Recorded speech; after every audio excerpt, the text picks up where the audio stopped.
السلام عليكم ورحمة الله وبركاته. الحمد لله رب العالمين، والصلاة والسلام على أشرف الأنبياء والمرسلين، أما بعد. فأعوذ بالله من الشيطان الرجيم. بسم الله الرحمن الرحيم. وذكرهم بأيام الله. صدق الله العظيم. قال رسول الله صلى الله عليه وسلم: اذكروا موتاكم بمحاسنهم، أو كما قال عليه الصلاة والسلام. আলহামদুলিল্লাহ, আমি খুবই খুশি হয়েছি আজকে আমাদের একজন, যাকে অর্থগত দিক থেকে একেবারেই একজন ইসলামী ব্যক্তিত্ব হিসেবে পরিচয় দান করা যায়, আমাদের সবাই মুরব্বী, বহু ছাত্রদের শিক্ষক এবং ইসলামিক স্কলার, বিদগ্ধ ব্যক্তি, এবং ইসলামের ব্যাপারে যিনি আপোষহীন ছিলেন এবং অন্যদিকে খুব কোমল ছিলেন, তবে ইসলামের বিষয়ে খুব আবার কঠোর ছিলেন, ডক্টর এ এস ইয়াহিয়াউর রহমানের আজকে জীবনী আলোচনার একটা অনুষ্ঠান করা হয়েছে। সেজন্য যারা প্রথমে এর ব্যবস্থা করেছেন, ইন্তজাম করেছেন, তাদেরকে ধন্যবাদ জানাচ্ছি। আর বিশেষ করে আজকের এই অনুষ্ঠানের আমাদের সভাপতিত্ব করতেছেন আমাদের একেবারেই কাছের মানুষ, হৃদয়ের মানুষ। হয়তো অন্য কেউ এই সভাপতিত্ব করলে আমরা এতটুকু স্বাচ্ছন্দ্য বোধ করতাম কিনা জানি না, তবে আমাদের ডক্টর মোহাম্মদ শামসুল আলম, সম্মানিত বিসি, ইসলামী আরবি বিশ্ববিদ্যালয়, উনি হলেন আমাদের প্রধান মেহমান। আর সভাপতি হিসেবে যিনি আছেন ডক্টর নিজাম, মাশাল্লাহ, ওনার তো আমি বিফোর ডিগ্রি দেখেছি, হয়তো আমার ব্যক্তিগতভাবে পরিচয় নেই।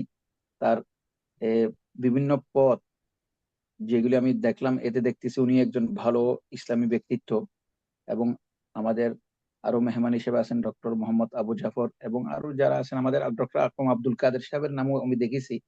মাশাল্লাহ, আর সবার নাম নেব না, আমি দুই একটি কথা বলবো। প্রথম কথা হচ্ছে, ওয়াজাক্কিরহুম বিআইয়ামিল্লাহ, যদিও নাকি কোরআন শরীফের মধ্যে আছে ওয়াজাক্কিরহুম বিআইয়ামিল্লাহ, আল্লাহর দিন অর্থ হলো বড় বড় ঘটনাগুলো মানুষকে জানিয়ে দাও, মানুষের কাছে উপস্থাপন করো, আলোচনা করো।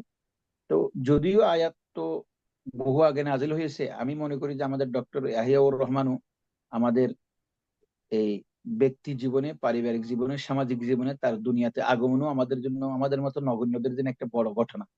তিনি এরকম একটা ব্যক্তি ছিলেন যে ব্যক্তির আলোচনা করলে আমাদের ঈমান তাজা হয়। এরকম ভাবে রসুল পাক সাল্লাল্লাহু আলাইহি ওয়াসাল্লাম ইরশাদ করেন, উযকুরু মাউতাকুম বিমাহাসিনিহিম, তোমরা তোমাদের মৃত ব্যক্তিদের ভালো গুণগুলো আলোচনা করো, ভালো গুণগুলো আলোচনা করো। কিছু মানুষ যারা ভালো হয়, তারপরেও তার বানায় বানায় ইনিয়ে বিনিয়ে কিছু ভালো গুণ আলোচনা করা। আর যিনি বাস্তবে ভালো, অকৃত্রিম ভাবে তার ভালো গুণগুলো আলোচনা করা তো আমাদের একেবারেই দায়িত্বের অন্তর্ভুক্ত। সেদিক থেকে আমাদের ডক্টর এহিয়াউর রহমানের ইসলামী শিক্ষা বিস্তারে তার আলোচনা সম্পর্কে কয়েকটি আমি বলবো। আমাদের এ, আমাদের এ, এ, খালেদ ইহাইয়া, জনাব খালেদ ইহাইয়া, আমাদের ডক্টর এহিয়াউর রহমান সাহেবের ছেলে, কলিজার টুকরা। তিনি সারসংক্ষেপ তার শিক্ষা জীবন, শিক্ষকতার জীবন, দিন প্রচারের জীবনগুলো উপস্থাপন করেছেন। আমি কয়েকটি কথা আমার আবেগ থেকে বলবো, সেটা হয়তো আর কারো অপছন্দও হইতে পারে। প্রথম হলো, আপনারা জানেন রসুল পাক সাল্লাল্লাহু আলাইহি ওয়াসাল্লামের উপর কোরআন নাজিল হয়েছে, রসুল থেকে শোনার পর কোরআন লেখা হয়েছে। কিন্তু রসুল পাক সাল্লাল্লাহু আলাইহি ওয়াসাল্লাম কি এরপরে কোনো কিতাব লিখেছেন? কিন্তু রসুল পাক সাল্লাল্লাহু আলাইহি ওয়াসাল্লামের জন্ম থেকে নিয়ে মৃত্যুর আগ মুহূর্ত পর্যন্ত পুরোটাই একটা কিতাব, পুরোটাই একটা গ্রন্থ। আমি মাঝে মধ্যে বলে থাকি যে কিতাব লেখা, বই লেখা এটা বড় গ্রন্থ নয়। আপনার জীবনীটাকে এমন ভাবে গড়ে তুলুন যাতে করে এটা একটা কিতাব হয়ে যায়, এটা হলো বড় কৃতিত্ব। সেদিক থেকে আমি রসুল পাক সাল্লাল্লাহু আলাইহি ওয়াসাল্লামের সাথে তার তুলনা করতে চাই না, শুধু এতটুকু বলেছি তিনি যা লিখেছেন, পড়েছেন, প্রচার করেছেন, তার সাথে তার জীবনীটা হলো আমাদের জন্য বড় শিক্ষণীয় বিষয়। এটা কেন বললাম? এটা এই জন্য বলেছি, আপনারা আমাদের সাথে যারা যুক্ত আছেন, বহু ইসলামিক স্টাডিজ থেকে পড়েছেন, ডিগ্রি নিয়েছেন, অ্যারাবিক থেকে ডিগ্রি নিয়েছেন। পরবর্তীতে তার পোশাক পরিচ্ছদ এবং চেহারার সুরত এমন হয়েছে যে তিনি কি সাধারণ শিক্ষিত, নাকি তার মধ্যে কোনো ইসলামী জ্ঞান আছে এটা বোঝাই যায় না। অর্থাৎ নিজে যে ইসলামী শিক্ষা অর্জন করেছি, ইসলামী ইউনিভার্সিটি বা বড় একটা বিশ্ববিদ্যালয়ের টিচার হওয়ার পর আমি যে একটা ইসলামী শিক্ষায় শিক্ষিত ব্যক্তি এটা পরিচয় দিতেও বহু শিক্ষিত ব্যক্তি আছে, তারা অসম্মান বোধ করে, নাউজুবিল্লাহ।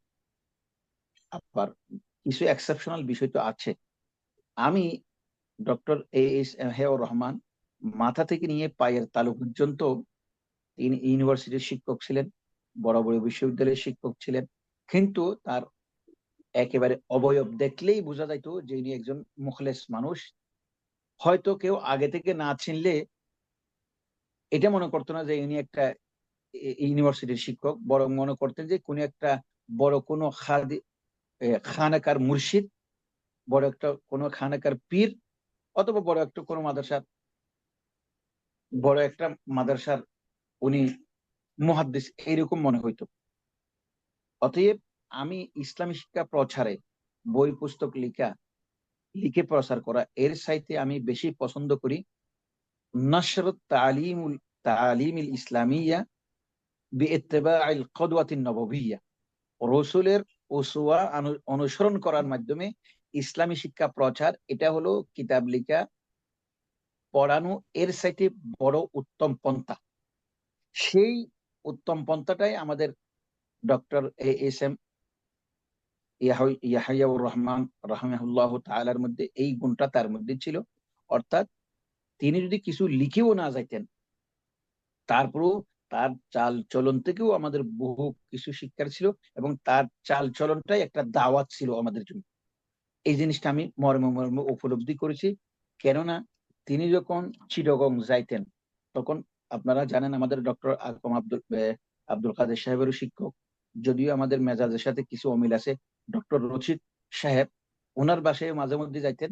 আমি আন্দরকিল্লার শাহী জামে মসজিদের পেশ ইমাম থাকা অবস্থায় আমাদের এহাইয়ুর রহমান সাহেব ওকেছেন, দেখেছি। এটা তো হলো প্রাথমিক পর্যায়ের পরিচিতি।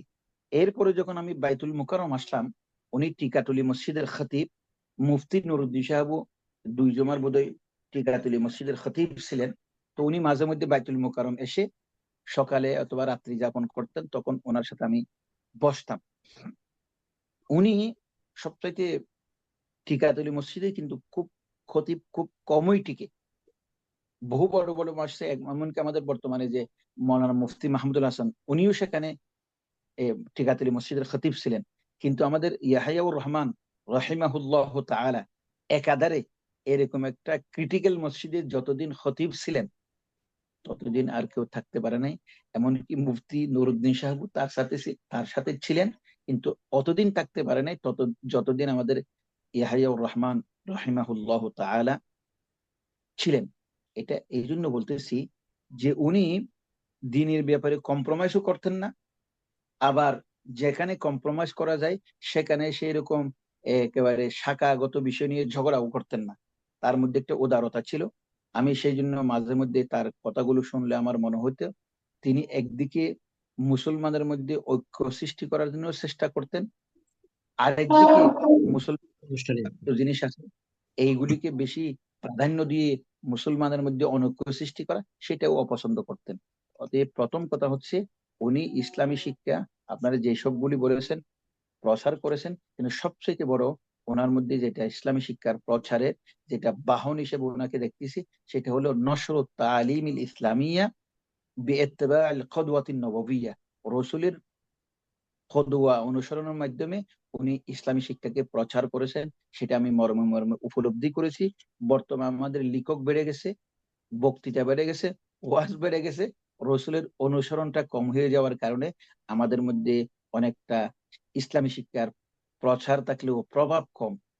আলহামদুলিল্লাহ, তার মাধ্যমে মানুষ তাকে দেখলে ইসলামী শিক্ষার প্রতি উদ্বুদ্ধ হইতো, তাই না শুধু ইসলামী শিক্ষাকে নিজের জীবনে আপন করার জন্য চেষ্টা করতেন। তার চেহারা, সৌরত, অবয়ব, সুন্নতি পোশাক সবগুলি এর প্রমাণ বহন করে। দ্বিতীয় আমি আর যে কথাটি বলবো, সে কথাটা হলো, আপনারা আবার মনঃক্ষুণ্ণ হইয়েন না, সেটা হলো আমাদের বহু ব্যক্তি দেখেছি যারা ইসলামী শিক্ষায়, আরবি শিক্ষায় ডিগ্রি নেওয়ার পর সে মনে মনে ভাবে, আল্লাহ যখন আমার এই ডিগ্রি দিয়েছেন, আমি আমার ছেলেটাকে প্রথমে ইসলামী শিক্ষা থেকে দূরে রেখে, আমি যেহেতু এত বড় হয়ে গেছি, আমার ছেলেটাও আমার মতো কেমনে হবে, তখন তিনি কি করেন, প্রথমে নিজের ছেলেটাকে ইসলামী শিক্ষা বাদ দিয়ে ডাক্তার বানানোর, ইঞ্জিনিয়ার বানানোর পিছনে পড়ে যায়। আমি বলবো যে আপনি আপনার স্থান থেকে আপনার ছেলেকে ডাক্তার বানান, ইঞ্জিনিয়ার বানান, কোনো অসুবিধা নেই, কিন্তু আপনার ছেলেটাকে ডাক্তার বানান, ইঞ্জিনিয়ার বানান, প্রথমত আপনার ছেলেটাকে আপনি মুসলমান বানাবেন। আমি আলহামদুলিল্লাহ আমাদের ইয়াহিয়া খালিদ, খালেদ ইয়াহিয়া, আমাদের উস্তাদের ছেলে, ওকে আমি প্রায় 6-7 সালে না 8 সালে 9 সালে দেখেছি। একটা পরিপূর্ণ ইসলামী হামাসা, ইসলামী গায়রত বহন করে। এটা কোত্থেকে পেয়েছেন? বাবার থেকে পেয়েছেন। অর্থাৎ আপনি সারা বিশ্বের মধ্যে ইসলাম প্রচার করতেছেন আর পরিবারকে ইসলাম থেকে দূরে রেখেছেন। সেই যে একটা ভুল, সেই যে একটা ত্রুটি, এই ত্রুটিতে আমাদের ডক্টর এস এহয়াউর রহমান রহমাহুল্লাহ তাআলার মধ্যে ছিল না, এস এহয়াউর রহমানের মধ্যে ছিল না। যার কারণে তার প্রত্যেকটি ছেলে ইসলামী হামাসা, ইসলামী গায়রত বহন করে। এটাও কিন্তু মানুষ দেখে কতক সময়। আপনি যে মিম্বরে বসে বসে ওয়াজ করতেছেন, আর আপনি আপনার নিজের ছেলে কি কি বানিয়েছেন, আমাদেরকে ডাকতেছেন জান্নাতের দিকে। যদি বাস্তব আপনি জান্নাতের দিকে ডেকেই থাকেন, তাহলে আপনার ছেলেকে আপনি জান্নাত বাদ দিয়ে অন্যদিকে ডাকলেন কেন? এই প্রশ্নগুলিও করে থাকেন বর্তমানে আমাদের আলেম ওলামাদের অবস্থা দেখে। তিনি দেখলাম যে সেই বিষয়েও খুব সচেতন ছিলেন। নিজে শুধু সমাজ গড়ার পিছনে সময় দেয় নাই, অন্যকে গড়ার পিছনে সময় দেয় নাই, নিজের ছেলেবেলে গুলিকেও গড়ার মাধ্যমে সমাজের কাছে দেখিয়েছে যে দেখো, ছেলে গড়তে হলে এইভাবেই গড়তে হবে। তোমার ছেলেকে তুমি শুধু দুনিয়াবি পার্থিব লেখাপড়া করাইয়া ইহকাল প্রকালে একেবারে অসফল করবে, সেই রকম যেন না হয়। এর একটা উত্তম নমুনা হলো আমাদের ডক্টর এস ইয়াহিয়াউর রহমান সাহেব। তৃতীয় নম্বর যে কথাটা আমি বলবো, সেটা হলো আমাদের বহু বড় বড় পিএইচডি হোল্ডার, ইসলামী বিষয়ে, আরবি বিষয়ে ডিগ্রি নিয়েছেন। তাদের তারা গবেষণামূলক বক্তৃতা দিতে পারেন আলহামদুলিল্লাহ। যেহেতু তারা পিএইচডি করেছেন, গবেষক, এটা তো কোনো আহ, দোষের বিষয় না। কিন্তু সাথে সাথে সমাজকে সম্বোধন করার ভাষা কতক সময় তারা গবেষক হওয়ার কারণে তারা সাধারণ মানুষকে সম্বোধন করার মতো যোগ্যতা বা তাদের সেরকম একটা সামর্থ্য কম থাকে। আপনারা বহু দেখবেন একেবারে যখন ইন্টেলেকচুয়াল বক্তৃতা দিচ্ছে, মঞ্চ কাঁপিয়ে দিচ্ছে। যখন বুদ্ধিজীবীদের মধ্যে বক্তৃতা দিচ্ছে, খুব যুক্তিপূর্ণ বক্তৃতা দিচ্ছে। কিন্তু আবার যখন সাধারণ মানুষকে ইসলামের দিকে ডাকতেছে, তখন মানুষ তার কথা অ্যাকসেপ্ট করতেছে না, বুঝতেছে না। আপনারা জানেন মুহাম্মদুর রাসূলুল্লাহ সাল্লাল্লাহু আলাইহি ওয়াসাল্লাম যে এরকম বড় বড় বুদ্ধিজীবীদের বক্তা ছিলেন, সেরকম সাধারণ লোম্যান যারা সাধারণ মুসলমান, সাধারণ মানুষ, তাদের জন্য বক্তা ছিলেন। এই আমাদের ডক্টর এস এম ইয়াহুর রহমান রহিমাহুল্লাহ তাআলা, তিনি যে এরকম গবেষণার মঞ্চের গবেষণামূলক বক্তৃতা, প্রবন্ধ উপস্থাপন করার মতো বক্তা ছিলেন। সেরকম টিকাটুলি মসজিদ, তারা মসজিদ, রাজারবাগ মসজিদ, যেখানে বের সাধারণ মানুষ যাচ্ছে, তাদেরকেও ইসলামের দিকে আহ্বান করার মতো তার সেই ভাষাও ছিল। এটাও কিন্তু একটা বড় কৃতিত্ব। কতক সময় মানুষ খুব কঠিন কথা বলতে পারে, কিন্তু কঠিন কথাকে সহজ করে বলতে পারে না। কঠিন কথা বলতে পারে, কিন্তু ইসলামকে সহজভাবে উপস্থাপন করতে পারেন না। কিন্তু আমাদের এই ডক্টর এইচ ইয়াহিয়াউর রহমান রহিমাহুল্লাহ তাআলা, তিনি বিভিন্ন মসজিদে খুতবা দিয়ে প্রমাণ করেছেন তিনি শুধু মানে বড় বড় গবেষণামূলক মঞ্চের বক্তা নয়, তিনি সাধারণ মানুষকেও ইসলামের দিকে ডাকার মতো তার যোগ্যতাও আছে। যেমন আমাদের মধ্যে তো আমাদের ডক্টর আকম আব্দুল কাদের সাহেব সেরকম অনেকটা। উনি আবার ইন্টেলেকচুয়ালের বক্তা। সাধারণ যারা শুনেছি, যখন উনি বক্তব্য রাখেন তখন মনে হয় যে উনি সাধারণ বক্তাদের মতো বক্তা। এটাও কিন্তু একটা বড় ইন্টেলেকচুয়ালিটি, বড় যোগ্যতার বিষয়। আমাদের ডক্টর ইয়াহিয়াউর রহমান রহিমাহুল্লাহ তাআলা, তিনি একজন ইসলামী ব্যক্তিত্ব ছিলেন। তার চরিত্রের মাধ্যমে ইসলাম প্রচার হয়েছে। তার ছেলেদেরকে মানুষ গড়ার থেকেও মানুষ শিক্ষা নিচ্ছে। এবং তিনি যে সাধারণ মানুষকে বক্তব্য ওয়াজ করতেন, যেগুলি সাধারণ মানুষের জন্য পুঁজি হয়েছে। এবং শুধু একেবারে গবেষণামূলক বক্তৃতা দিয়ে মানুষকে তিক্ততার মধ্যে ফেলতেন সেরকমও না। এবং উনি একজন সহজ সরল মানুষ ছিলেন। এবং সবচেয়ে যে বড় কথা হয়, ওনার মনটা ছিল একেবারে পরিচ্ছন্ন, কারো ব্যাপারে হিংসা বিদ্বেষ ছিল না। বরং তার কাছে গিয়ে কেউ পরামর্শ চাইলে সে তার শত্রু হইলেও তিনি তার জন্য যেটা কল্যাণ মনে করতেন সে পরামর্শ দিতেন, যেটা একটা ইসলামী আখলাক। তা আমি আপনাদেরকে, যেহেতু আপনারা তো ওনার সাথে যারা সময় কাটিয়েছেন, আপনারা বেশি জানেন।